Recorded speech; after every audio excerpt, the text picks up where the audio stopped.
What is going on, everyone? Welcome to the Poke Office. My name is Colin. Today, we're talking about active Pokemon investing versus passive Pokemon investing.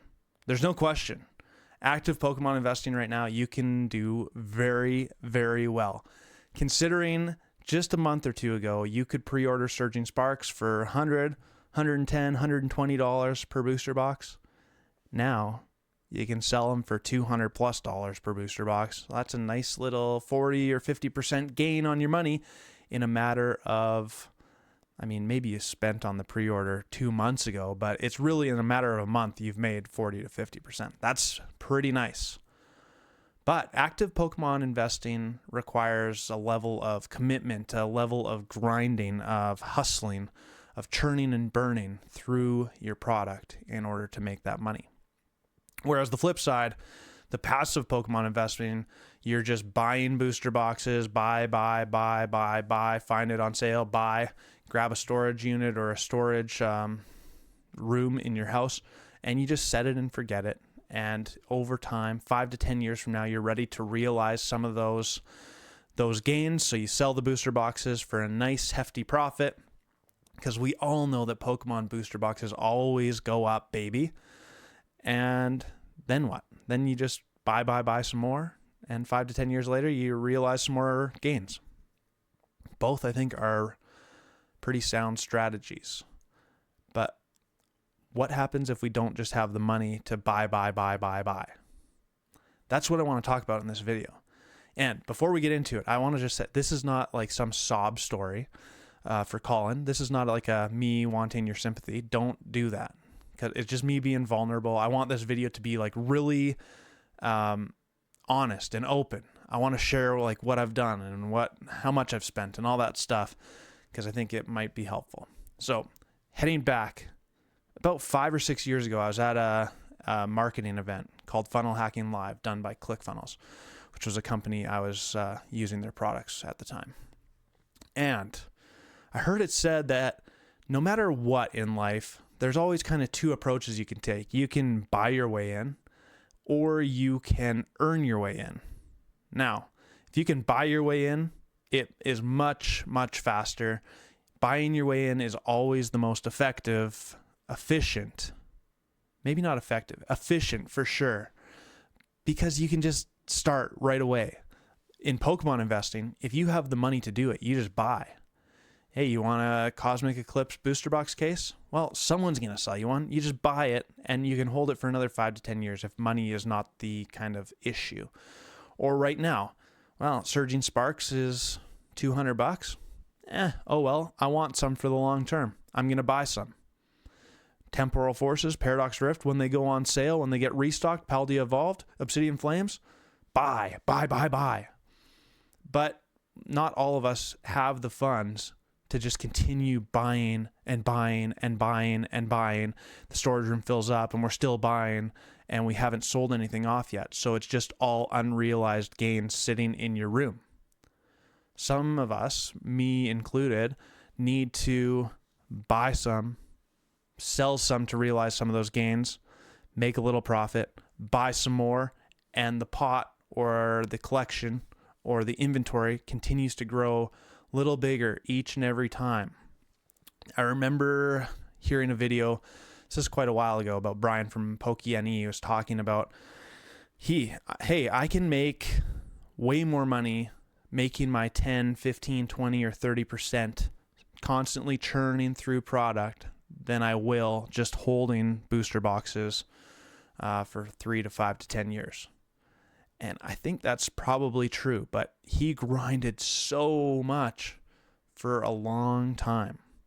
Now, if you watch his videos lately, well, he's got a nice filthy stack of Paradox Rift. He's got a nice filthy stack of Paldea Evolved and Obsidian Flames. Like he's holding some as well for the more long term. Like that's now he's got to a place where he can afford to invest passively in Pokemon cards as well as actively in Pokemon cards, which I think is where my end goal is going to be at some point too, where, hey, I would love to have more sealed product in my back room where I can just set it and forget it. But right now is not the time. So here's where we're going to get into the numbers.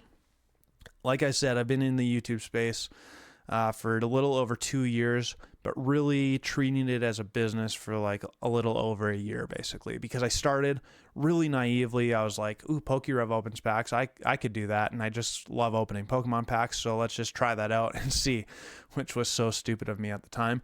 But it is what it is. That's just the way it goes. But then it just became this constant churn and burn where go to work, come home, record Pokemon video, rinse, repeat, do it. Buy more product, sell more product, buy more product, sell more product. And it's become this kind of way of life. The reason I'm making this video is because I'm actually feeling quite burnt out lately. It's really taking its toll on me. I've been doing 3 videos a week, plus a live stream a week, plus lots of times an interview a week, and then selling stuff on the store and uploading cards on the store and shipping out all the stuff from the live stream, shipping out products from people who buying stuff, finding deals on stuff. And it's just like, it is a lot. And this is not a sob story whatsoever. This is just me being honest with you. But this year, and I'm not even saying I'm big time because my ego is sometimes needing to be humbled, but I don't think I'm big time at all. I've spent over 100,000 Canadian dollars in 2024 on Pokemon cards. My initial investment into the Poke Office is in roughly the $20,000 to $25,000 Canadian mark. I don't have an exact number right here, but in that $20,000 to $25,000.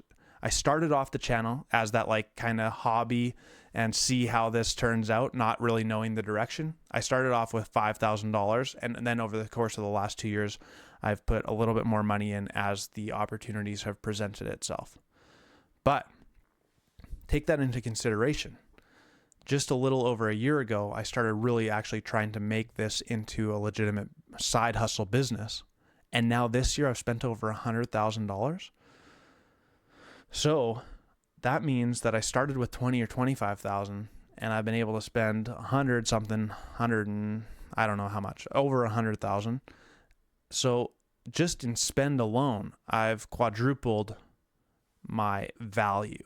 And now that's not obviously, you can't really take that to the bank because I have inventory and then I sell inventory. So then I have the cash again and then I buy it and then I buy it again, or then I sell it again. So that's not really a thing. But here's the kicker. In the back room, and you can't see it because I didn't do a credibility check like the memes are going around, but I got something like $50,000 or $60,000 worth of inventory in my back room too. So I inputted 20 to 25,000. I've been able to spend lots of money, churning and burning, and I have a decent sized inventory. And I'm not like some big timer. I'm not, but you got to slowly cook at some point. So I got lots of loose packs over here for the live stream, and those boxes are all for shipping over there, and there's stuff over here. Like there's, frick, my whole house is Pokemon. My wife hates it. But seriously, it is just such a churn and burn. But that's really the way things are going. I'm trying to earn it. I'm not trying to buy my way in, because ultimately, I think in Pokemon, you need a little bit of money. Like I needed to buy booster boxes off the top and I needed to buy some packs. But now once I had put that initial investment in, that initial capital, I could just keep buying it, but I don't want to put any more money into the business that I'm growing. I want to use the capital I already have and continue churning and burning, making that 10, 20, 30% per transaction, and then getting there. Like that's what the grind is all about. That's what the hustle is all about. So as much as I'm feeling burnt out, and heck, man, my life could be so much easier if I just came home from work, sat on the couch, watched a movie or played some video games, went to the gym, and didn't do this. Like I'm working for way less than minimum wage. Again, this is not a sob story. It's just the truth. The cold, hard truth. Right now, come home from work, and it's time to put in another 5 hours of Pokemon work almost every single day. It's crazy. And that's along with, like, I play a few sports, and I try and spend time with my wife.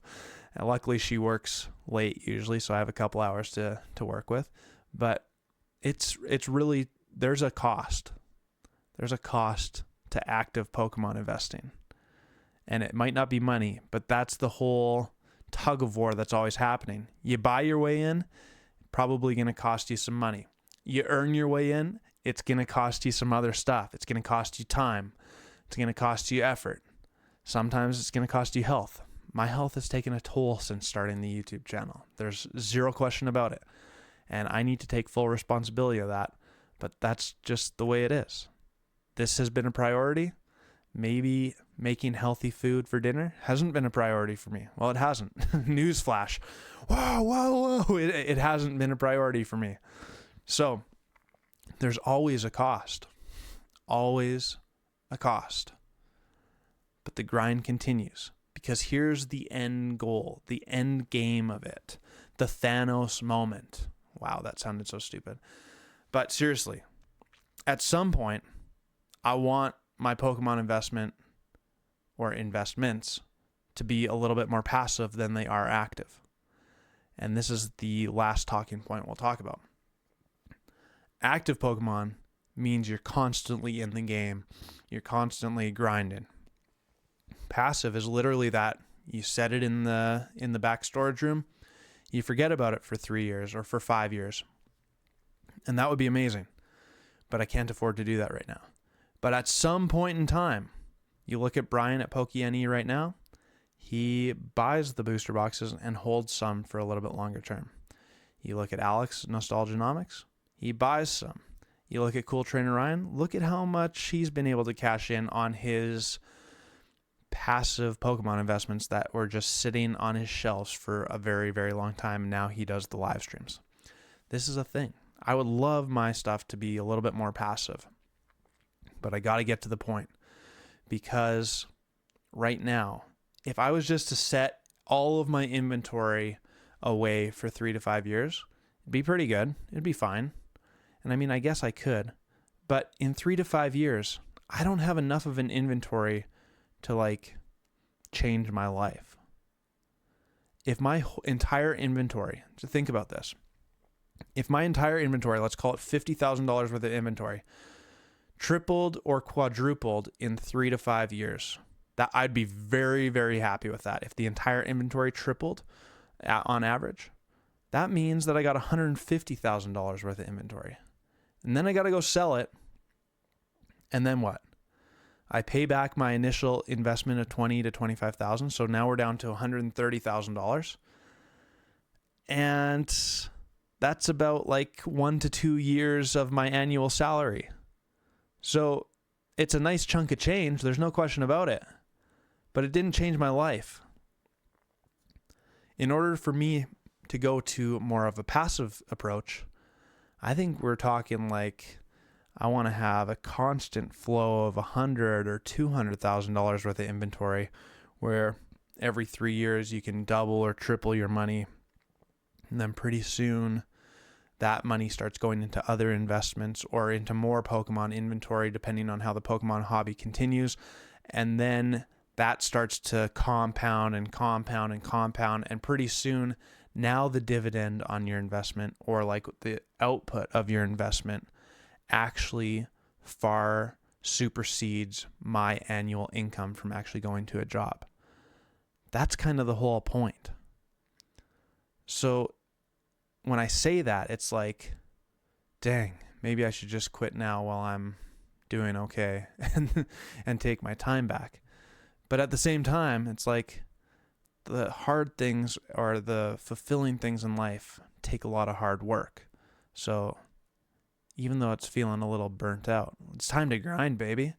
With the voice crack and everything, it's nice. Time to grind.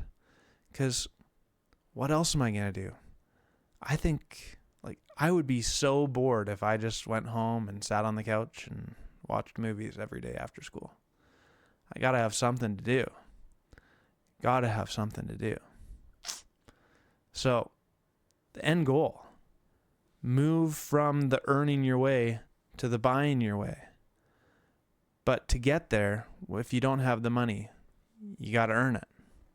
It's a hustle. It's a grind. That's all I got for you today. Hopefully you took something out of this video. Once again, not a sob story whatsoever. It was just me talking about my journey, feeling the burnout, feeling the hustle effects, but also having a great time putting out content. You guys watching it, like, it's amazing. And it's hard sometimes too. I'm rambling now, but I mean, it's hard. YouTube, you play the comparison game and you see other people doing better than you, and then you see me doing really good, and then all of a sudden it's like, oh, now that video just did really bad. So it's all these things, and it wears on a person. But that's just all part of the game. All part of the game. So hopefully you took something from this video. I'll be back with another one soon. Peace.